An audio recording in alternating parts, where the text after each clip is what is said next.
flamingo, the other being the one-legged astronaut, and the other being the white sheet. I asked the question, why unload here on the moon and throw a white sheet over it? Were they expecting rain or not? What we'll deal with is Joan Evans' video in 3 separate parts.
One that Taffy refuses to accept is nothing more than his pareidolia run riot. One that he explains away as a magical whistleblower clue, a clue left for him by a person or persons unknown, and known because he has never proven their existence.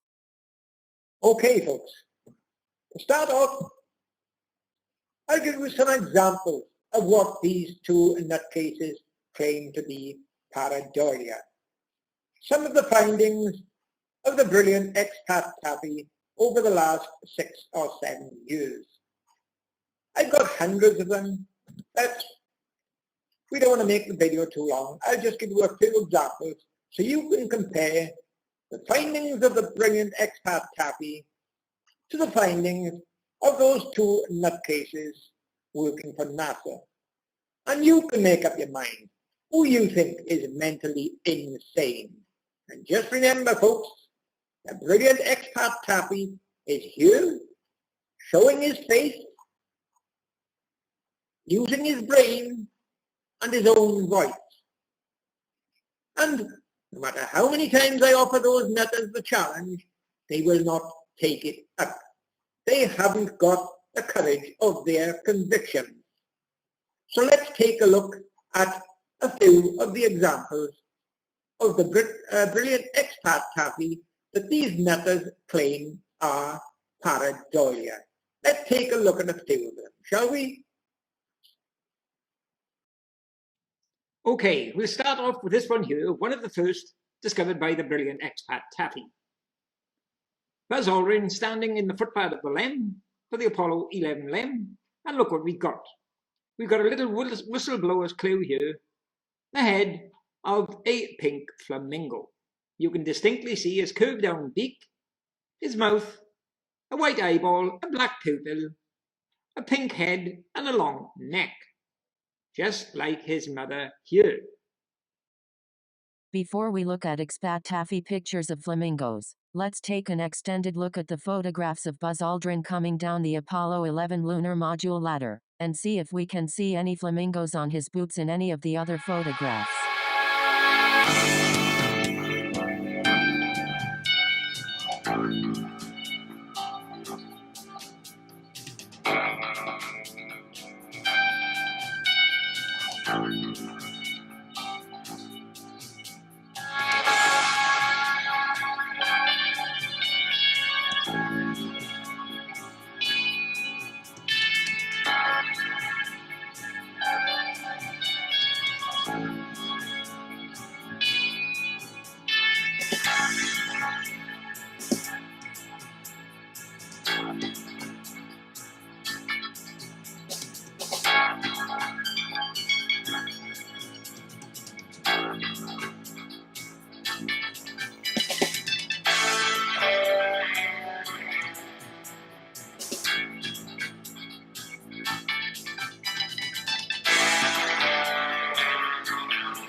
In this video I'm not going to discuss expat Taffy's claims of whistleblowers leaving clues in photographs, as he has never explained who they were, how they got access to the photographs, how they changed the photographs, or how they got the altered photographs past security. If you're committing the fraud of the 20th century, surely you have someone checking everything before you release it to the general public. Yes, at that angle, and in that lighting, it does look a little bit like the head of a flamingo, which is exactly what pareidolia is. You and your brain working together to make sense of what it is you are looking at. So let's have a look at the Apollo A7L overshoe, or moon boot, as worn by the Apollo astronauts on the lunar surface, to see if we can make sense of what we are seeing.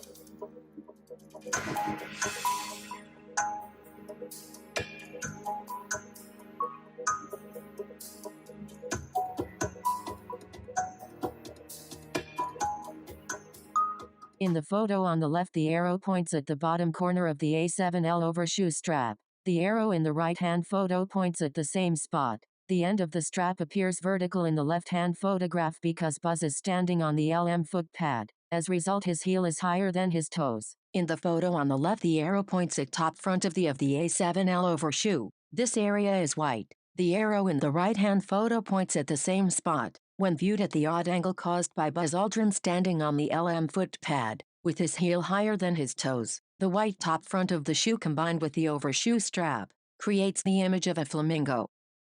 So is it the image of a flamingo, inserted, somehow, by whistleblowers, who, coincidentally, placed it exactly where the overshoe strap and the front top of the shoe, when viewed at an odd angle, create the image of the head of a flamingo, as a clue? Or is it just pareidolia? Answer: it is just pareidolia. And now, back to Expat Taffy. There you are. So that's where you are. I've been looking for you for the last 45 years. What the hell are you doing up there?